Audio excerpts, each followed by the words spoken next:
I'd have to say what I really enjoy about Happy State Bank is the morale that we have. Part of that goes back to the ownership that we talked about. Everybody understands as an owner, we're going to think like owners and not like managers, and we truly have each other's back each and every day. So that just the teamwork, everyone works so hard for each other, knowing that the ultimate goal is that each one of our customers is going to leave this bank knowing that we have given them everything we have as bankers to exceed any expectations they had out of our bank. I'd like to introduce Bert Palmer with Oak Street Methodist Church, who we were on vacation. Pastor? Let's bow together. God, we're grateful for the opportunity to live in a country where we exercise freedom. We pray blessing upon those who stand before us, who have taken up the mantle of being elected by their peers, and to sometimes take stances that are understood, to seek wisdom and discernment for the greater good of all the community of Amarillo. So we give you thanks for this service and pray your blessing upon this gathered time, that it would enrich our understanding of the community and a sense of fairness and justice to all, so that life is lived with the pursuit of happiness as you have birthed this nation in a dream of freedom. For these things we pray humbly in your mighty and powerful name. And all the people of God would say, Amen. Dr. Palmer, thank you for being here, and good luck with your Polk Street construction project. Thank you very much. If you all would join me in the Pledge of Allegiance. I pledge allegiance to the flag of the United States of America and to the republic for which it stands, one nation under God, indivisible, with liberty and justice for all.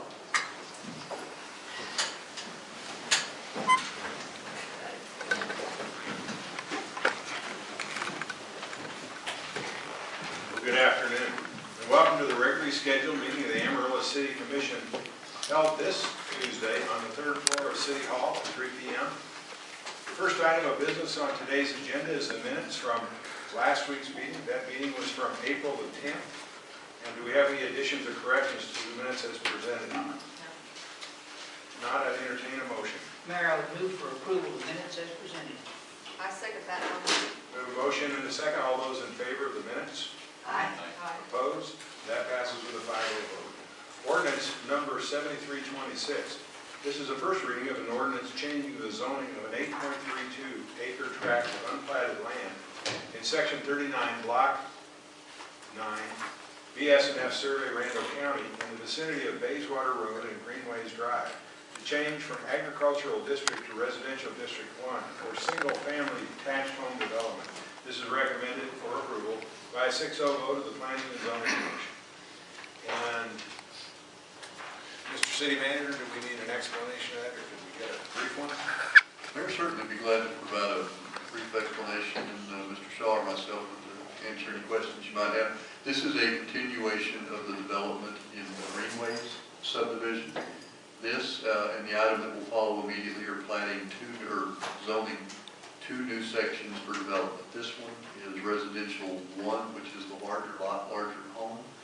And then, Kelly, could we go ahead and maybe flip to there we go. This, Mayor, is actually the map for number 3, but they're part and parcel of each other. This is the notch that you saw missing from the other one. And this is zoning that property to residential 3, which are slightly smaller lots, slightly smaller homes. So excited to see this. I think it shows that development continues to grow. Ultimately, these will be platted, and we'll have a number of new lots available here in Amarillo. Great. Are there any questions from the audience about this ordinance? Any from the commission? If not, I entertain a motion. Mayor, I move approval of ordinance number 7326. Second. We have a motion and a second. All those in favor of ordinance number 7326 signify by saying aye. Aye. Opposed? That passes with a 5-0 vote. Ordinance number 7327.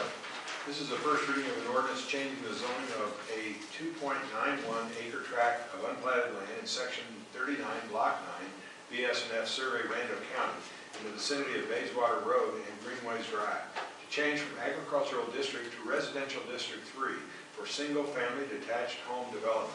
This is recommended for approval by a 6-0 vote of the Planning and Zoning Commission. Do you have any questions about this? We sort of referred to it in the first discussion. Any questions from the audience about this item? Any from the commission? If not, I'd entertain a motion. Mayor, I move we approve ordinance number 7327. I second. We have a motion and a second for ordinance number 7327. All those in favor signify by saying aye. Aye. Opposed? That passes with a 5-0 vote. Ordinance number 7328.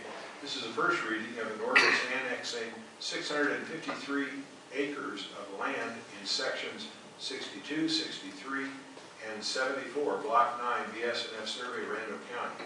This is recommended for approval by a 6-0 vote of the Planning and Zoning Commission. And could we get a brief explanation of that, Mr. Superintendent? Certainly, Mayor, thank you. The item you have before you today is a continuation of the efforts that began, I believe, in January. And this is to annex what is in effect the entirety of the section of land that's identified here. This is about 653 acres, plus or minus. We're real pleased to see this come in. This is a bit of a departure from traditional annexations. Historically, the city only does annexation as requested by a property owner, and often that is done in a plat-by-plat or project-by-project manner. In this case, one of the landowners was interested in annexation, came to the city. He, working with city staff, the other landowners, planning and zoning, were instead able to put it together to where we could proactively annex the entirety of that section. Doing so does several things, and the exhibits that Mr. Shaw is scrolling through are broken into the different pieces on B and C, and what that does is reflect both the ownership and whether that particular parcel, the annexation was initiated by that owner or by the city. So this represents one. Let's see. Go to C, Kelly. Okay. Thank you. The other pieces that were initiated by the city collectively, they make that 653 acres. Some of the benefits of the proactive annexation or strategic annexation such as this, it allows for a more comprehensive development plan. It allows for better planning on all parts, the landowners, the city. It helps us with planning the provision of service. Takes care of just unusual things that develop, like maybe if we could go to C and show that little tiny piece between 1 and 2. There you go. There where that map identifies tract 1 and tract 2, those are already annexed into the city, but that 20-foot wide ribbon was not. So this certainly allows us to do that. Last but not least, I think it's also important to note that your comprehensive plan identified the need for strategic and proactive annexation rather than doing the parcel by parcel stuff that we have done in the past. So this certainly reflects that. Want to thank the landowners for working with us, working with staff and with planning and zoning to put this together. I think as Mr. Shaw mentioned in the work session today, now that we're working our way through this, the Comprehensive Plan Implementation Committee is ready to recommend actual revision of our annexation policy, and it'll all look like this, we hope, in the future. So, any questions? Any questions? I don't know why this hadn't occurred to me before, but how? I thought there were 640 acres in a section. There are traditionally. This section contains 653 plus or minus acres. And there's that piece up on the top there. Extra stripes. Yeah. Is that 13 acres? Well, 1 and 2 are already annexed over here on the top right. And then the section line is offset from where the roads are. We're not annexing the road. Of course not. But that would make the section smaller, not larger. Well, if the top right-hand corner, number 1 and number 2, I think that probably rounds out the bulk of the 640 acres right there. Okay. They're not being annexed under this because they've already been. You've already been next, right? Okay. And you're right, that has the map going the wrong way. That would make it bigger. There's also additional right-of-way all along the western edge to incorporate the eventual right-of-way as well as south. Across the section lines? Okay. Okay. Any other questions from the audience about this? Exactly. Sir, if you could come forward and give your name and address, we'd love to have you come forward. All right. Thank you. I'm Dwight Euban. I only know Mr. Harpo by I've known Jim Sims for 42 years and his wife. How's your wife? She's doing great, thank you, Dwight. Great, great. I just want to know the roads, you got, it's a section of land. Can you give me the roads on all four sides, the name? Yes, I think it's, city manager, probably best if you do that. We got Sonsi and Hillside, and what else? That's correct, Mayor. Sonsi Road or the West Loop would be on the east, On the east, 45th Street on the north, okay, Hillside on the south, okay. and I believe that is Hope on the west, or Helium on the west. Okay, thank you very much. Yes, sir. And I think it's important to note that we had concurrence from all the property owners, correct? That is correct. That's what we noted. Everybody wanted to be involved in this. Thank you for the comments, sir. Okay. Any other questions or comments from the audience about this annexation? Any from the commission? If not, we'd entertain a motion. Mr. Mayor, I move that we approve ordinance number 7328. Second? We have a motion and a second on ordinance number 7328. All those in favor of that ordinance signify by saying aye. Aye. Opposed? That passes with a 5-0 vote. Ordinance number 7329. This is the first reading of an ordinance amending the Amarillo Municipal Code, Chapter 10-3, Article 2, to add Section 10-3/15, declaring graffiti to be a nuisance, requiring the removal thereof, declaring an offense by a parent or guardian of a minor, regulating possession of aerosol paint by minors, and providing for enforcement. This is recommended for approval by the Anti-Graffiti Committee. Are there any questions from the audience about this? And would we want a further explanation of this? I think we all understand it. Is there any questions from the audience about this measure? Okay. Any questions from the commission about this ordinance? Okay. If not, I'd entertain a motion. Mayor, I would move for approval of ordinance number 7329. If I may be so bold to correct you, Good. that's section 10-3-17. -17. I said slash. Yeah, okay. Thank you very much. I second that motion. Okay, we have a motion and a second for ordinance number 7329. All those in favor of that ordinance? Aye. Aye. Opposed? That passes with a 5-0 vote. The consent agenda. It's recommended that the following items be approved: that the city manager be authorized to execute all documents necessary for each transaction.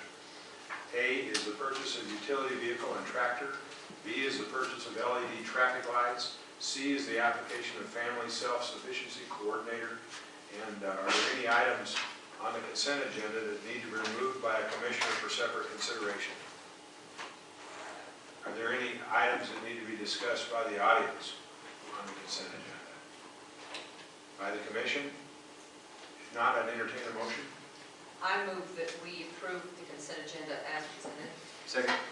All those in favor of the consent agenda as presented? Aye. Opposed? That passes with a 5-0 vote. This concludes the agenda for the city commission meeting. It's however customary at this time to allow citizens of the community with matters pertaining to city policy, programs, or services to speak to the commission. And the floor is now open for that comment.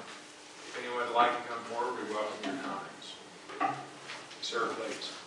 Reverend, would you like to come forward? As we look at the downtown corridor and we look at all the issues relative to the graffiti ordinance, if you could just pass along my information as we've experienced those problems, Yes, so we work collaboratively with the city center and the city, work together so we can figure out how to strategically address that. So there's no burden on anybody. We want to participate in that as a church, and I know that Howard and Howie and the other pastors would as well as that one. Well, I would just ask you that if any of your congregation would help us on May 19th, that's the day that the city has set aside as Take Back the Wall Day. And you'll see more information on it, but one of our employees, Blair Harris, has been working very hard on this. And if you made a call to us, we would get any names and help coordinate that work effort.